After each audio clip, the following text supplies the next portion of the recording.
a small startup in Gangnam, Seoul, TasteLab. Amara, an NYU doctoral student trying to finish her dissertation in an unfamiliar city, and Min-jae, the youngest son of a Chaebol family who has chosen to hide his name and live as an ordinary new hire, meet for the first time inside the same elevator. The two had never crossed paths, yet at the audition, they wrote the exact same opening line. They are hired side by side and end up seated diagonally across from each other. When their team leader's quiet discrimination and a classified file incident put Amara at risk, Min-jae steps in beside her without being asked. Then a single bowl of memory soup brought by Amara from a grandmother's small banchan shop in Incheon touches the oldest empty place inside Min-jae. Two people who have been walking without a recipe. What, in the end, is left between them? Is this really the right building?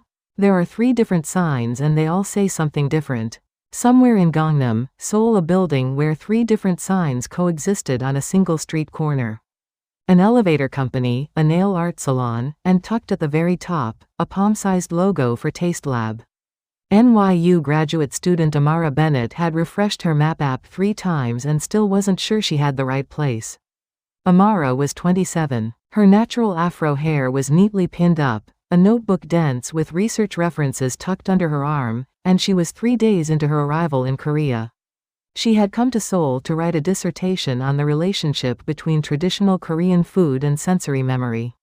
But her living expenses were running dry far faster than her research was progressing. That was how she ended up submitting an application to this company. TasteLab, a premium food distribution startup based in Seoul. At the bottom of the job listing, in small print, she had read the final interview will be replaced with an English presentation audition. Amara had muttered to herself when she saw it. An audition? Why does a food company need an audition? Well, English is my strong suit.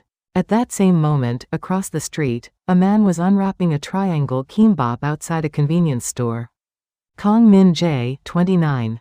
A man who had tucked his Columbia University MBA diploma deep into his bag and decided that today, he was just going to live as an ordinary job seeker. In truth, his father was the chairman of Gangnam Group, the 3rd largest food distribution conglomerate in Korea. That father had prepared a position for his youngest son, deputy director of corporate strategy at headquarters.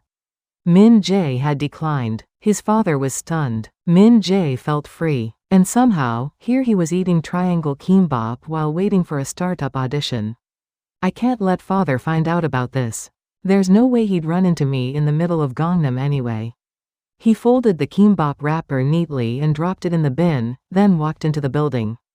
He pressed the elevator button and at that exact moment, someone came sprinting from the other direction.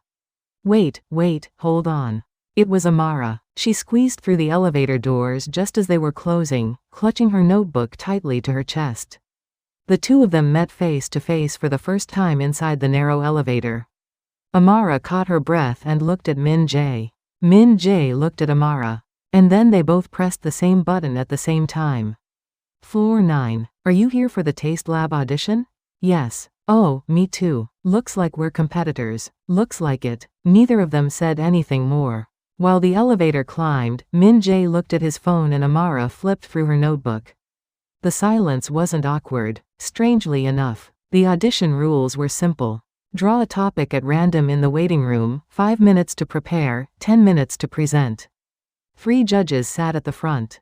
6 applicants in total. Amara was 3rd. Min-jae was 4th. The topic Amara drew was the vertical structure of Korean workplace culture. She looked at the slip of paper and let her lips curve slightly. This is literally what I've been researching for my dissertation. Perfect. The topic Min-jae drew was what global consumers want from Korean brands. He looked at the paper and briefly closed his eyes.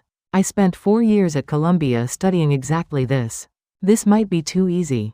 Amara stepped up to the podium first. She set down her notebook. 1 deep breath. Then she opened her mouth. Let me tell you something nobody in this room wants to hear. All 3 judges subtly leaned forward. Amara continued. She approached the hierarchical structure of Korean workplace culture not as a critique, but as something with its own structural elegance. She posed a question that made the audience raise their hands, and in place of a final slide, she put a single sentence on a blank screen. So which side are you on? Exactly 10 minutes. There was applause. Min-jae stepped up to the podium. He closed out his prepared slides at the very first one. Then he spoke. Let me tell you something nobody in this room wants to hear. The head judge set down her pen. Min-jae's presentation structure was different, dense with global consumer data, numbers carefully layered. But he posed a question that made the audience raise their hands, and in place of a final slide, he put a single sentence on a blank screen. So which side are you on? Exactly 10 minutes. The judges exchanged glances. Excuse me, do the two of you know each other? In the waiting room, Amara and Min-jae both looked up at exactly the same time. No. The same timing, exactly. The chief judge adjusted her glasses and looked down at the paperwork. And you're not from the same school? NYU. Columbia. Did you perhaps take the same professor's class? That would be difficult to confirm. Min-jae looked at Amara. Amara looked at Min-jae. Both of them turned to stare out the window at exactly the same time. The chief judge let out a long breath. You're both hired. Start Monday. The two of them waited side by side for the elevator in the hallway. Amara spoke first. That opening line, where did it come from? I just made it up. I just made it up too. The elevator arrived. They stepped in. Neither spoke a word on the way down to the first floor. Strangely, it wasn't awkward. When the automatic doors opened at the bottom, Amara turned left and Min-jae turned right. Neither of them looked back. But about half a block later, both of them at the exact same moment slowed their pace just slightly. Because they had felt something. That peculiarly familiar feeling you get from a complete stranger for the very first time. Kong Min-jae. Something's off about this person. Amara Bennett. Why did she use the same joke I did? On Monday morning, both were assigned to the same team. Amara as foreign consumer trend researcher, Min-jae in new product planning. Amara looked at the seating chart and glanced briefly at the ceiling. Oh, you have got to be kidding me. Monday, 9 a.m. The TasteLab office on the 9th floor was quieter than expected. 12 employees, 6 desks by the windows, 6 inside. Amara was at the far end by the window. Min-jae was second from the inside. Diagonally across from each other exactly. Team leader Jin-soo Mi was 36. Sharp black bob, always in a blazer, always smiling. Amara noticed on the very first day that the smile had no temperature. Not because she was particularly perceptive, it was an occupational habit. Researchers learn to observe people. Welcome, Amara. Having a foreign researcher on our team is a first. Everyone's very excited. The word excited had a slightly different weight to it. Amara smiled and bowed her head. Looking forward to working with you. Why does everyone's excited feel like a warning? Min-jae watched the exchange quietly from across the diagonal. The way Jin-soo Mi spoke to Amara was subtly different from the way she spoke to the other new hires. A difference of about 1 millimeter, but Min-jae caught it. He had that habit too. An occupational hazard from years of having to stay hidden. The first week passed. Amara's days looked like this: research data in the mornings, and whatever Jin-soo Mi dropped on her in the afternoons. Dropped was the right word. Editing meeting materials, translating vendor emails into English, sorting product samples. None of it had anything to do with being a researcher. At first, Amara let it go. Cultural difference, maybe. New hire, maybe. But the two other new hires who started on the same day were already sitting in planning meetings. Amara was alone at the end of the hallway, sorting samples. Is this just happening to me? Am I being too sensitive? No, I'm not. I have data. Amara started drawing a table in her notebook. 1 week of task distribution, logged by category. A researcher's instinct. When the table was done, the numbers were clear. 0 planning-related assignments to Amara. 11 errand-type tasks. Okay, this isn't a feeling. This is a pattern. The problem came to a head the following week. In a team meeting, Amara spoke up for the first time. She had prepared an analysis of foreign consumer survey data suggesting the new product's positioning strategy needed to be reconsidered. She'd stayed up all night putting it together. Based on the foreign consumer data I've collected, the current positioning strategy is misaligned with actual purchase motivations by roughly 30%. Particularly in this area. Noted, thank you. Let's move to the next item. Amara's sentence wasn't even finished. The room went quiet. Someone cleared their throat. Amara slowly closed her presentation folder. Noted. I know what that means in Korean. It means we won't use it. Min-jae was sitting at the far end of the conference table.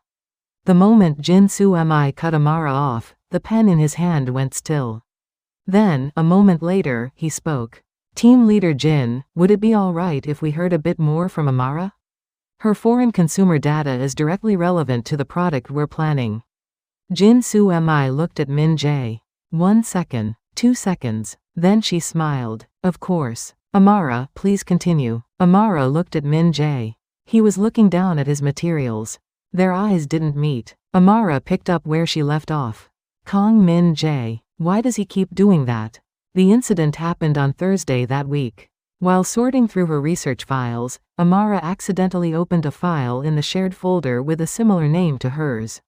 New Product Planning External Consumer Analysis V3, XLSX. It was one character off from the file she'd been working on. Inside it TasteLab's revenue structure, key vendor contract terms, and a tab labeled Gangnam Group Acquisition Scenario Review. Amara stared at the screen. Then closed it, opened her own file, closed it again. What did I just look at? The researcher's instinct kicked in again. Drawing on the contents of that file, Amara added a chapter to her own research report Acquisition Merger Risks from a Consumer Perspective and uploaded it to the team's shared drive. Pure academic interest. She had no idea the other file was classified. The next morning, Jin-soo-mi called her in. Amara, about the report you uploaded yesterday, could I ask where you sourced that content? Amara explained honestly. She'd opened the wrong file by mistake. Jin-soo-mi's smile dropped by exactly half a degree. The conference room door closed. Min-jae hadn't heard that conversation. But at lunch, while Jin-soo-mi was away from her desk, he caught a glimpse of her monitor and email, open on screen. Sender Gangnam Group Corporate Strategy Division. Subject request to review researcher contract terms. Late that afternoon, Amara came back from being called in by Jin-soo-mi and sat down at her desk. She opened her notebook but wrote nothing. When Min-jae looked across the diagonal, Amara's pen tip was motionless on the page. Quitting time came. People filtered out one by one. Amara stayed. Min-jae stayed too. When only the two of them were left in the office, Min-jae got up first and stood beside Amara's desk. That file, it was supposed to come to me. I mis-sorted it into the shared folder. Amara looked up at him. What do you mean? It ended up in the shared folder because of my mistake. The responsibility is mine. Why? Why would you do that for me? Just because you weren't wrong. Amara looked at him for a long moment. Min-jae's face was neutral. Not the eyes of someone lying, and not the eyes of someone calculating. Just the eyes of someone stating a fact. Something's off about this person. It keeps being off. The next morning, a directive came down from headquarters to terminate Amara's contract. Jin-soo-mi was about to call Amara in to break the news carefully, when Amara beat her to it. I'm not resigning. If you want to let me go, the chairman can come tell me himself. This time, Jin-soo-mi's smile stopped completely. Amara walked back to her desk and opened her notebook. This time, she wrote. Fast and dense. Min-jae watched from across the diagonal. And for the first time, he let out a brief, quiet laugh. This person has absolutely no fear. Once a month at TasteLab, there was an in-office tasting event. Employees brought in ingredients or recipes they'd discovered on their own, and the company turned them into samples for everyone to try. A small tradition for a small company. For Amara, it was a goldmine for her dissertation. This month's tasting feature was a recipe Amara had brought in herself, received from an elderly woman at a tiny banchan shop in Incheon during her fieldwork. A soup base of doenjang and perilla seed, with a couple of less common ingredients folded in. The name written in the grandmother's handwriting on the recipe card was Gyeokguk, the memory soup. It brings back old memories when you drink it, the grandmother had said with a smile. Memory soup. That's a better title than my dissertation. The tasting was held in the small conference room. Paper cups of soup set out in a row. Employees tried them one by one. The response wasn't bad. Words like rich, warm, familiar came up. Min-jae was at the very end of the line. He lifted his paper cup and took a sip. And then he stopped. Stopped was the right word, but not in the way a spoon hangs midair or feet root to the ground. It was more like something deep inside Min-jae came to a halt, the kind of halt you might almost hear. The nuttiness of perilla rising behind the richness of doenjang. Something underneath all of that. Min-jae knew this taste. More precisely, he had thought he'd forgotten it. In 29 years of living, he had never come across it again. And now here it was. In a paper cup. What is this taste? Why does it taste like this? Min-jae's mother had left when he was 9. The year his father, the Gangnam Group chairman, had decided to remarry. His mother was erased from the family, and what she left behind for Min-jae was a handful of photographs and this taste. A nameless soup she used to make sometimes. 9-year-old Min-jae hadn't known how precious that taste was. Because he didn't know, he lost it. And because he lost it, he finally understood. Min-jae walked over to Amara. She was logging the team's reactions in her notebook. Where did this recipe come from? Oh, I got it from a grandmother during my fieldwork. A tiny banchan shop somewhere in Incheon.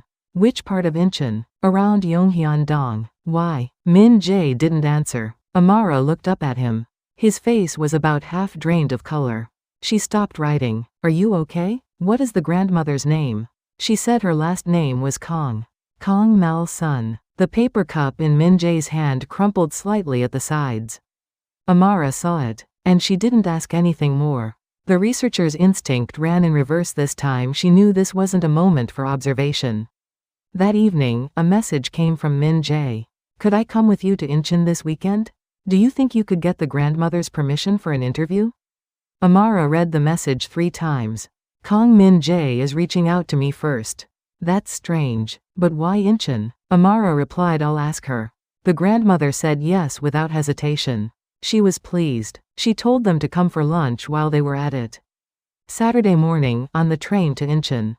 The two of them sat beside each other with a comfortable distance between them. Amara had her notebook out. Min-jae looked out the window. Somewhere around Bupyeong, Amara spoke first. Are you really just an ordinary new hire? Why? Getting me into that meeting. The file situation. That's not how a regular new hire acts. It was just a matter of right and wrong. No regular new hire makes decisions like that based on just right and wrong.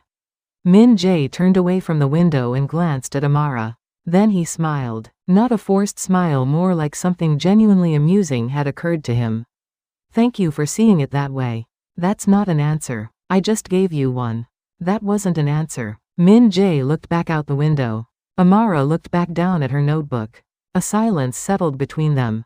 Is that everything you've been hiding from me? Or is there more I don't know? Min-jae didn't answer. The train entered a tunnel and the window went dark. Min-jae's reflection appeared in the glass. Amara looked at that reflection. It was the face of someone carrying a lot. Someone carrying a lot, alone. Not answering is the answer. The banchan shop in Yonghyun-dong was tucked inside an alley. The sign was old, and today's side dishes were written in handwriting on the glass. Grandmother Kong Mal-sun was 72. A slight curve to her back, large hands, a voice lower and clearer than expected. Amara went in first and greeted her. The grandmother welcomed them warmly. Then she looked at Min-jae. Min-jae stood in the doorway and looked at the grandmother. Her hands, her eyes, her voice. There were things that touched something in Min-jae's memory. He wasn't certain. 20 years does a lot to a person. The grandmother set out a meal for them. The memory soup came first. Min-jae cradled the bowl in both hands. It was warm. Please eat well. This soup I used to make it all the time when my son was little. Min-jae's spoon paused. Amara saw it, and she put her notebook down. It felt like today she didn't need to be a researcher. I haven't known where my son is for a long time. So every time I make this soup, I think of him. Min-jae looked at the grandmother. The grandmother looked at Min-jae. 1 second, 2 seconds. 3. The grandmother's eyes trembled. Min-jae's eyes trembled. Amara held her breath. Nothing was confirmed that day. Min-jae didn't say who he was. But as they were finishing the meal and standing to leave, the grandmother took Min-jae's hand for a moment. And said, "You have big hands. Must take after your father." Min-jae went still for a moment. Then quietly said, "May I come back sometime?" "Of course. I'll make the soup again when you do." The two of them walked out of the alley without a word for a long time.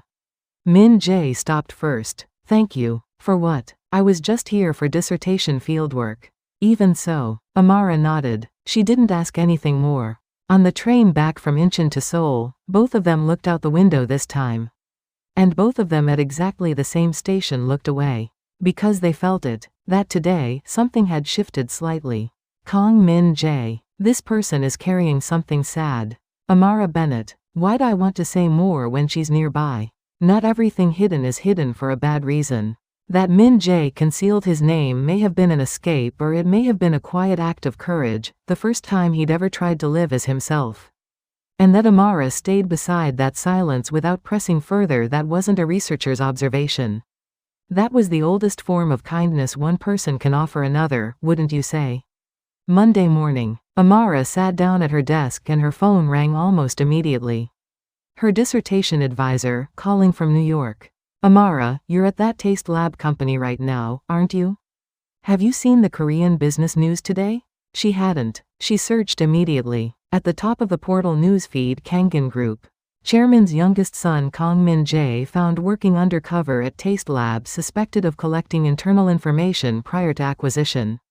There was a photo of Min-jae in the article. His Columbia graduation photo. He was smiling broadly. Amara stared at the screen for a long time. Then she looked across the diagonal at Min-jae's desk. It was empty. She put her phone down and opened her notebook. She wrote nothing. Her pen tip was motionless on the page. The same shape as before. Gangnam Group. Min-jae. Kong. The puzzle pieces fell into place.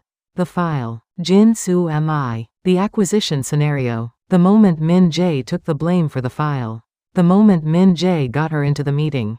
Every scene lined itself up in a new arrangement. Amara's eyes went cold. A foreign researcher would have been the perfect shield for information leakage. Min-jae showed up at the office at 10 in the morning. Later than usual. No tie. Hair not as neat as normal. The moment he sat down, every eye in the room went to him. Jin-soo Mi went into the conference room first. Amara fixed her gaze on her monitor as Min-jae passed. He stopped in front of her desk. Amara, if you have something to say, it can wait. I'm busy. Her voice was different from usual. Low and flat. Min-jae stood there for a moment, then went into the conference room. The door closed. Lunch came. People left. Amara stayed. Min-jae came back out of the conference room and stood in front of her desk again. This time, he pulled a chair over and sat down. I want to explain. Is there something to explain? Yes. Did you use me from the beginning? A foreign researcher would have been a perfect shield for information leakage, I imagine. Min-jae didn't answer. Amara continued. The file. Getting me into the meeting. Incheon. Was all of it calculated? Incheon wasn't. Just Incheon? Min-jae looked down. Amara wasn't wrong. His intentions were different. But the result, Amara being placed in a dangerous position, was real. Min-jae knew that. And Amara knew that. I'm sorry. I don't need an apology. What I need is an explanation. I knew my father's company was trying to acquire this one. I came here to stop it. I never intended to use you as a shield. I genuinely didn't. And the result was that I became one. Min-jae looked up. He didn't push back. He couldn't. The office was quiet. Only the hum of the refrigerator. I'm angry. But those aren't the eyes of someone lying. That makes me even more angry. That afternoon, Min-jae picked up his phone at his desk. He stared at it for a long time, then made a call. 3 rings. Min-jae? Withdraw the acquisition. Leave that company alone. Are you out of your mind right now? Do you even know what you're doing over there? I do. That's why I'm calling. This acquisition benefits you too. If you joined, I have spent my whole life as this family's youngest son. For the first time, I want to decide who I am myself. Because of you. Silence on the other end of the line. Min-jae hung up first. He flipped his phone face down on the desk and looked at the ceiling. One long, slow breath. It was the first time in 29 years he had hung up on his father. The next morning, Min-jae came in early. And in front of the entire staff, he spoke. I'm the son of Gangnam Group's chairman. Min-jae. I didn't come here to extract company information, I came to stop my father's acquisition attempt. In the process, one of this company's employees was placed in unnecessary danger. That's my responsibility. The office buzzed. Jin Soo-mi's face hardened. Amara watched Min-jae from across the diagonal. Min-jae didn't look at Amara. He knew if he did, he would waver. Min-jae handed TasteLab's CEO a set of internal disclosure documents related to the Gangnam Group acquisition attempt. The moment the hunter dismantled the very trap he had designed. And from that moment on, Min-jae became the target. A target he had chosen himself. Evening. Amara was sitting on a bench in front of the convenience store downstairs, unwrapping a triangle kimbap. Min-jae came out of the store and saw her. He paused for a moment, then sat down beside her. Neither of them said anything. Min-jae had also bought a triangle kimbap. Tuna mayo. Amara's was kimchi. They ate side by side. Two people eating triangle kimbap on a bench in front of a convenience store in the middle of Gangnam, Seoul. What you did today, it was the right thing. I'm not sure it was. It was. Min-jae took a bite. Amara took a bite. What are you going to do now? You've made an enemy of your father. Well, I still have to go in to work tomorrow. You might get fired. I'll think about that if it happens. Amara looked at him sideways. Min-jae was eating his kimbap with complete composure. Amara let out a small laugh, the first genuinely natural laugh she'd had in front of him. This person really has no fear. Same as he showed me. Min-jae heard Amara laugh. He felt something like he had been wanting to hear that. He wasn't sure when that had started. That's the first time I've seen her laugh. She was always so serious at the audition and at work. A night breeze passed over the bench. Seoul's nights were loud, but somehow, just that bench was strangely quiet. Both of them knew it, and both of them pretended they didn't.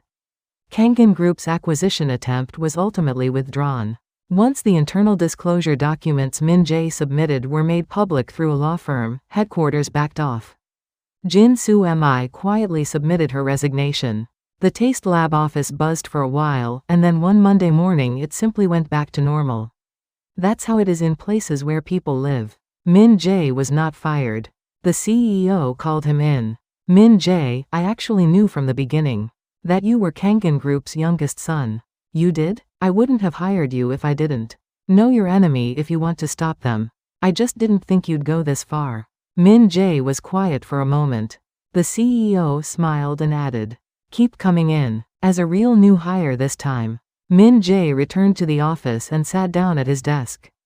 He looked across the diagonal at Amara's seat. She was writing rapidly in her notebook.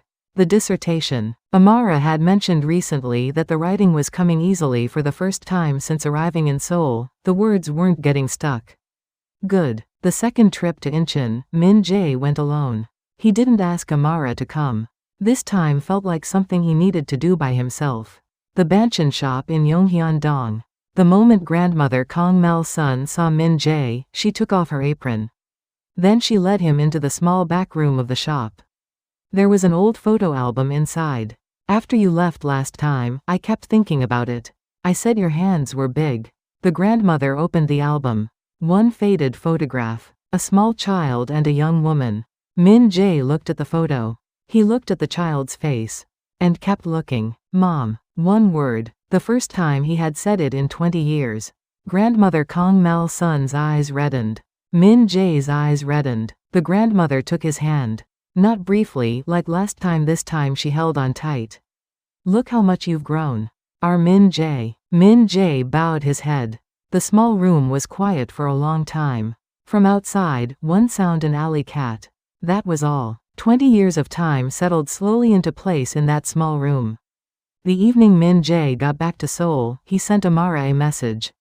I found her. Amara saw the message and closed her notebook. Then she replied, I'm glad. That was all. 3 words and 3 words. But neither of them put their phone down for a long time. The reason was the kind that's difficult to explain. That Friday, Amara finished the first draft of her dissertation. The title had changed from what she'd originally planned, The Taste of Memory: How Food Becomes Home. She sent the file to her advisor, then searched for a flight back. She had to return to New York for her dissertation defense the following month. It's already been 4 months since I got to Seoul. That went fast. Amara opened the flight booking window. Closed it. Opened it. Closed it. On the third time, she didn't close it, she picked a date. 3 weeks from now. 3 weeks is enough. It's enough. Thinking it's enough twice was exactly what it means to know it isn't.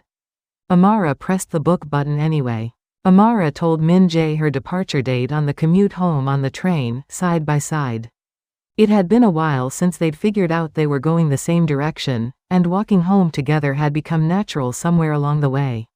I'm going back to New York in 3 weeks. For your dissertation defense? Yes. If I pass, I graduate. What if you don't pass? Then I'd have to come back. I'd just say I need more fieldwork. Min-jae looked at Amara. She was watching out the window. He started to say something and stopped. The train pulled into a station. I hope it goes well. The dissertation. Thank you. I hope it goes well. But I also hope she comes back. I don't know if both those things are allowed to be true at the same time. The train doors closed. Both of them were quiet. Strangely, it wasn't uncomfortable silence. Like the elevator on the first day. From the very beginning, the silences between these two had always been somehow full. The morning of her departure. Amara pulled her suitcase onto the airport express. The line from Seoul station straight to Incheon airport. She sat down and looked out the window. She thought about the day 4 months ago when she rode this same line in the opposite direction, arriving in Seoul. Back then she had refreshed her map app 3 times. Her notebook was under her arm. Her bank account was empty. Now the notebook is replaced by a dissertation draft, the bank account is still empty, and I only need to refresh the map twice to find where I'm going. Progress. Amara smiled to herself. Then, somewhere around Gimpo Airport Station, a text came in. Which terminal are you at? Amara raised an eyebrow. Terminal 2 at Incheon. Why? Wait for me. Amara stared at her phone. Wait for him? Why is he telling me to wait? At the departure hall entrance of Terminal 2, Incheon Airport. Amara pulled her suitcase through the doors and Min-jae was there. No tie, no jacket. It was a work day and he had skipped the morning. Why are you here? To see you off. You came all the way to the airport to see me off? Yes. What about work? I can go in the afternoon. Amara looked at him. Min-jae was composed. The same composure he had eating kimbap. The same composure when he hung up on his father, the same composure now. His composure was courage. Amara knew that now. Min-jae reached out and held the handle of Amara's suitcase. Right beside her hand. Come back when your defense is done. Why? I haven't finished learning the recipe. Learn the recipe from the grandmother. I learned the memory soup from her. There's something else I need to learn from you. What have I ever taught you? Let me tell you something nobody in this room wants to hear. Amara stopped, and then she laughed. Right in the middle of the airport, with both of them holding the suitcase handle side by side, hearing the very first words from the day they met, she laughed. Is this man really a Chaebol heir? He is so ridiculous. Why is he so funny? Amara let go of the handle. She pulled her suitcase. She walked toward the departure gate. She didn't look back, but right at the departure gate door she turned around. Just once. Kong Min-jae. Yes. I don't have the full recipe either. Min-jae smiled. Amara turned back around. The departure gate door opened. The wheels of her suitcase rolled across the marble floor. Min-jae stood there until the door closed completely. Then, a long while later, he murmured to himself. Then we'll figure it out together. The sky outside the airport was clear. The wind blew in the direction from Incheon toward Seoul. Somewhere in Yonghyun-dong, a grandmother at a small banchan shop was likely making memory soup again right about now. Stolen blood ties, a hidden name, a hunter turned prey in the end, all of it found its place in front of a single bowl of soup. The unfamiliar gaze Amara brought became the first mirror in which Min-jae could see himself. And the small stand Min-jae took became the reason Seoul felt less foreign to Amara. Some things warm you without a recipe.